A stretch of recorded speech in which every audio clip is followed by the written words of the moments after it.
Hello student.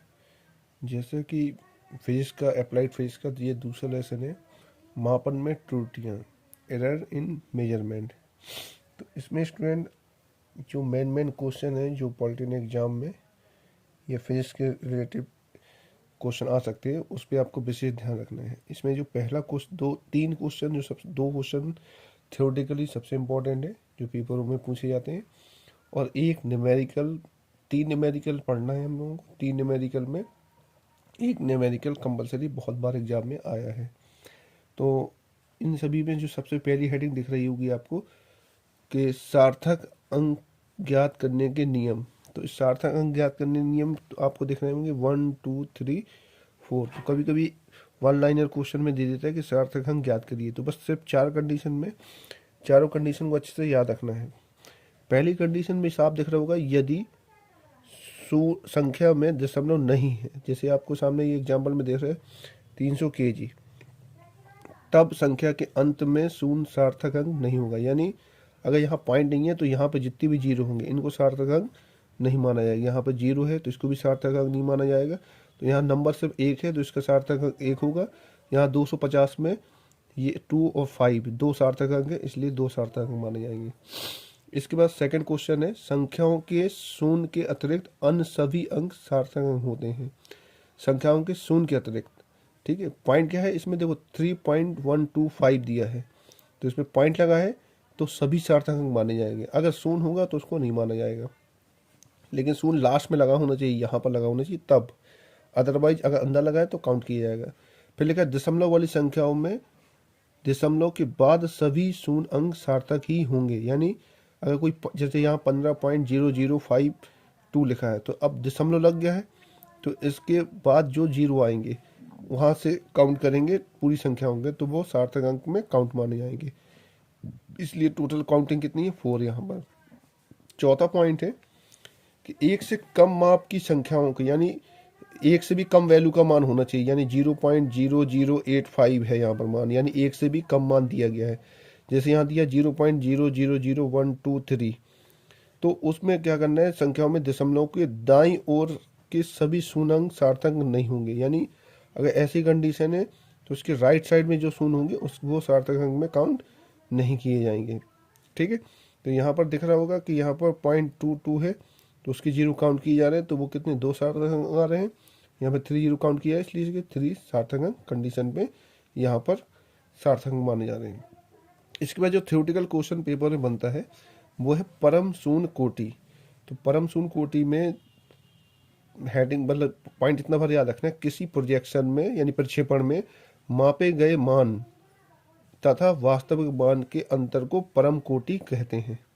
यानी ये क्या, मेजरमेंट वैल्यू और ये है रियल वैल्यू, तो इन दोनों के अंतर को क्या बोला जा रहा है, परम शून्य कोटि यानी एब्सोल्यूट ऑर्डर, ठीक है। यानी इन दोनों के अंतर को एब्सोल्यूट ऑर्डर कहा जाता है। डेल्टा ए बराबर डेल्टा एम, वो ए एम माइनस ए आई, यानी मेजरमेंट कोटि और आइडियल कोटि, ठीक। इसके बाद जो नेक्स्ट क्वेश्चन है मध्य परम कोटि यानी मीन एब्सोल्यूट ऑर्डर।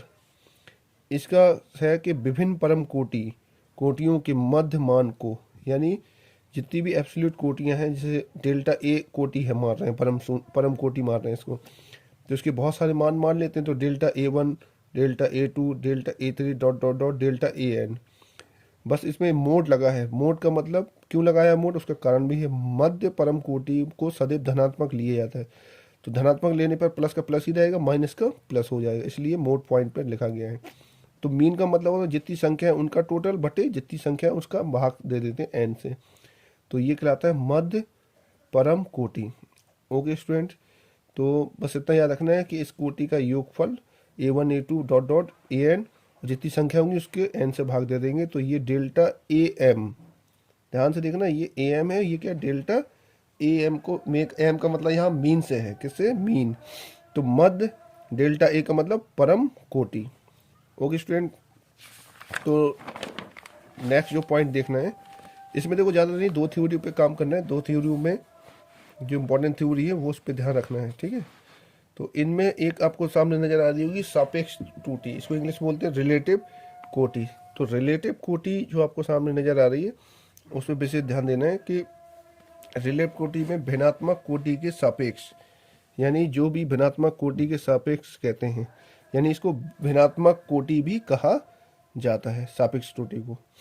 इसमें डेफिनेशन क्या है, किसी प्रक्षेपण के मध्य परम कोटि, यानी जो पीछे पढ़ा है हमने डेल्टा ए एम, तथा वास्तविक कोटि यानी डेल्टा ए एम के अनुपात को क्या बोलते हैं, डेल्टा ए, यानी सापेक्ष कोटि। यानी इसका अलग टाइप का डेल्टा बनाना है, आंशिक डेल्टा टाइप का, तो इसको सापेक्ष कोटि बोला गया है। क्लियर है।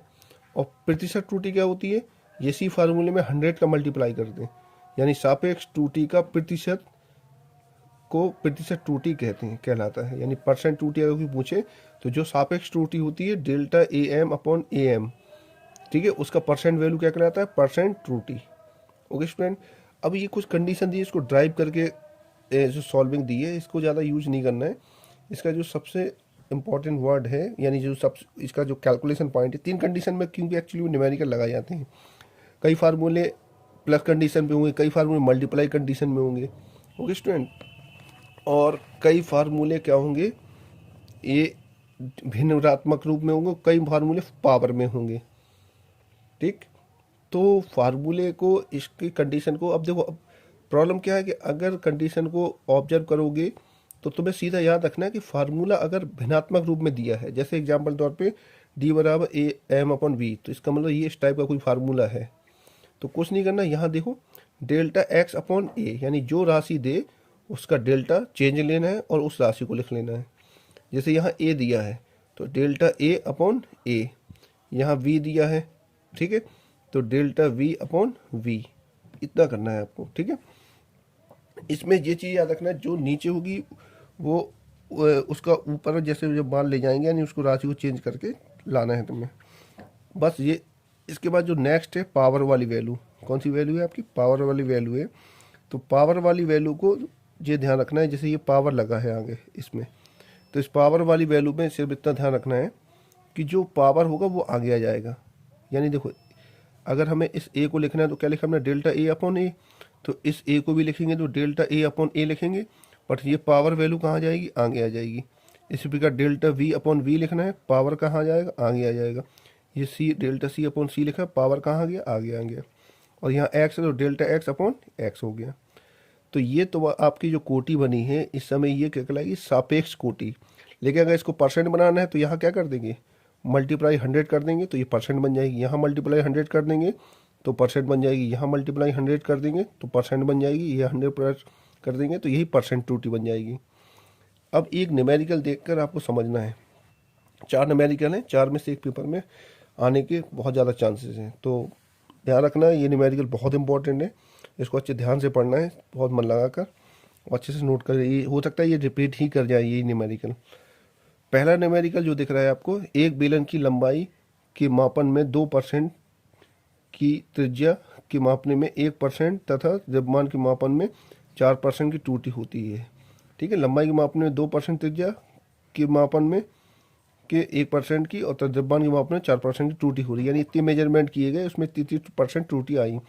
तो बेलन के घनत्व के मापन में प्रतिशत त्रुटि की गणना कीजिए, यानी घनत्व में कितनी % त्रुटि होगी ये आपको फाइंड करना है। तो अब इतना तो नॉलेज है ही है कि घनत्व बराबर फार्मूला पता ही है आप लोगों को, घनत्व बराबर द्रव्यमान बटे आयतन, यानी डी बटे एम अपॉन वी। ठीक, और क्योंकि इसमें त्रिज्या की जगह से चर्चा की गई है, लंबाई की चर्चा की गई है, तो आपको ये पता होना चाहिए कि आयतन बराबर होता है पाई आर एच।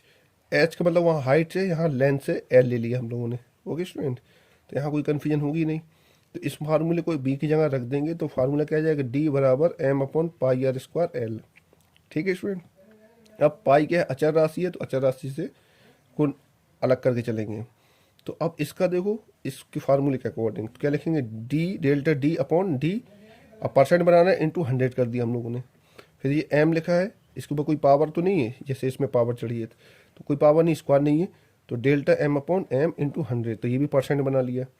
इसके बाद प्लस, प्लस करने का ये अचर राशि, इसको छोड़ देंगे। अब आर स्क्वायर देखिए, अब आर स्क्वायर को अगर हम देखें तो इसके ऊपर 2 की पावर चढ़ी है इसके अकॉर्डिंग, तो ये पावर कहाँ जाएगी, आगे आ जाएगी, तो ये 2 आगे आ गया। फिर डेल्टा आर अपॉन आर, फिर परसेंट बनाना इंटू 100, फिर एल है तो एल के लिए आपने क्या किया, delta L upon L into 100, ये एल का परसेंट बना लिया। फिर इसको मैथमेटिकली क्या करेंगे, सॉल्व करेंगे। तो जब सॉल्व करेंगे तो सॉल्व करते समय इसका कैलकुलेट करेंगे, तो अगर कैलकुलेट करें तो इसका परसेंट कितना दिया है, इस पूरे का परसेंट वैल्यू कितना दिया है, इसका पूरे का डेल्टा एम अपॉन एम कितना दिया है आपको, द्रव्यमान 4% एरर है, तो हमने 4 रख दिया बटे 100, तो 100 से 100 कैंसिल। रेडियस कितना परसेंट एरर दिया है, 1%, तो 2 इंटू 2 की 2 रख दिया, यानी इतनी वैल्यू जो एरर है ये आपकी, ये वैल्यू क्या है एरर। यहाँ पर ये वैल्यू 4% एरर है, ये वैल्यू कितने 1% एरर है, तो इसकी जगह कितना रख दिया 1 बटे, आपने 4 बटे 100 रख दिया, क्यों 4% है, यहाँ पर 1 बटे 100 रख दिया, ठीक। और अब कौन बचा, एल बचा आपका, तो एल कितना परसेंट एरर है, लंबाई 2% एरर है, तो यहाँ 2 बटे 100 रख दिया। टोटल कैलकुलेट कर रहे ना, तो यहाँ कितना है 4, यहाँ 2, यहाँ 2, तो टोटल किया तो कितना आ गया 8।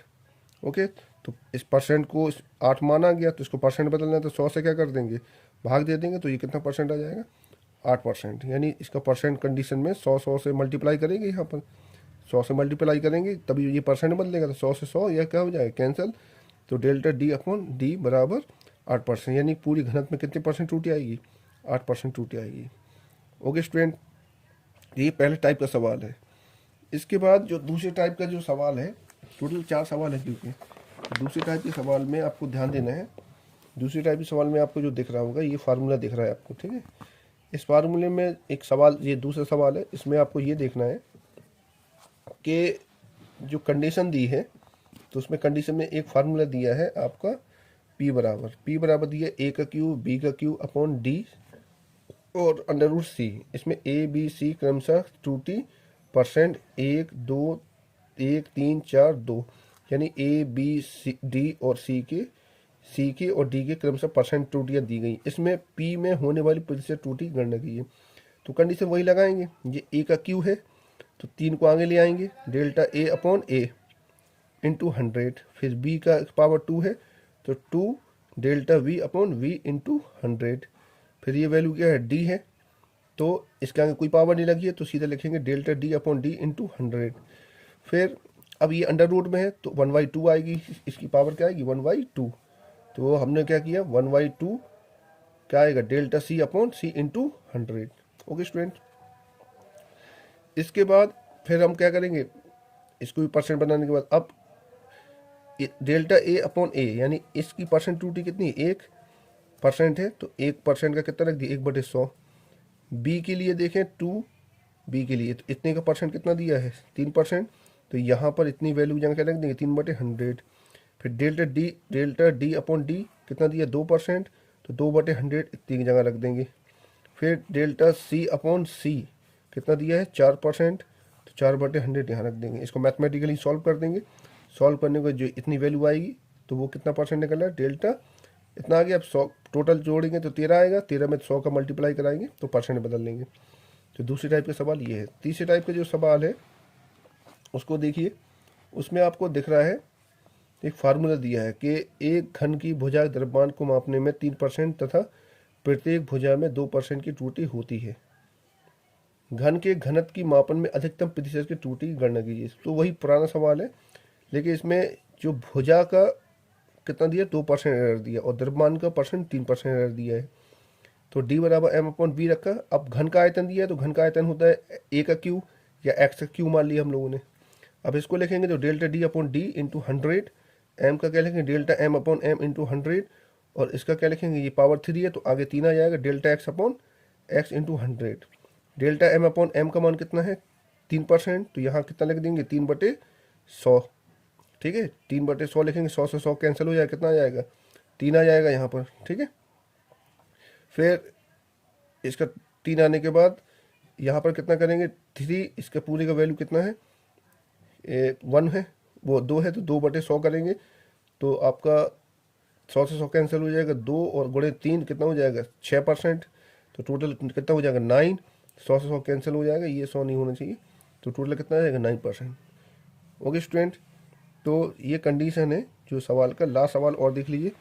लास्ट सवाल में किसी गोले की त्रिज्याएं 0.3% की त्रुटि है। इस मापन द्वारा गोले का आयतन ज्ञात करने में कितने प्रतिशत की त्रुटि होती है। ठीक है, तो गोले का आयतन 4 पाई होता है, 4r²। अब आयतन निकालें, delta V upon V into 100 कर लिया। आर की पावर, क्योंकि ये सारी वैल्यू कांस्टेंट है, इससे कोई मतलब नहीं है, तो आर पावर आ गया कि delta R upon R into 100। R की परसेंट वैल्यू कितनी, 0.3 दिया है, तो सीधे 0.3 अपॉन 100, 100 का आंसर 0.3, इसका मल्टीप्लाई करेंगे तो 0.9, तो ये आ गया आपका लास्ट।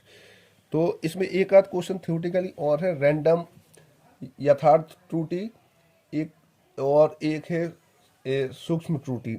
दो त्रुटियाँ आप लोग और पढ़ लेना, तो ये लेसन कंप्लीट हो जाएगा आपका सेकंड लेसन। इससे 3 या 4 नंबर का पेपर में आएगा। एक न्यूमेरिकल आता है, और परम त्रुटि, सापेक्ष त्रुटि, प्रतिशत त्रुटि और यथार्थ त्रुटियाँ, इनमें से रैंडम एक्सेस, रैंडम एरर बोलते हैं जिनको, इन त्रुटियों में से ही पेपर में आपका एग्जाम में आएगा। ओके स्टूडेंट, तो नेक्स्ट लेसन में मिलेंगे, नेक्स्ट वीडियो में। ओके।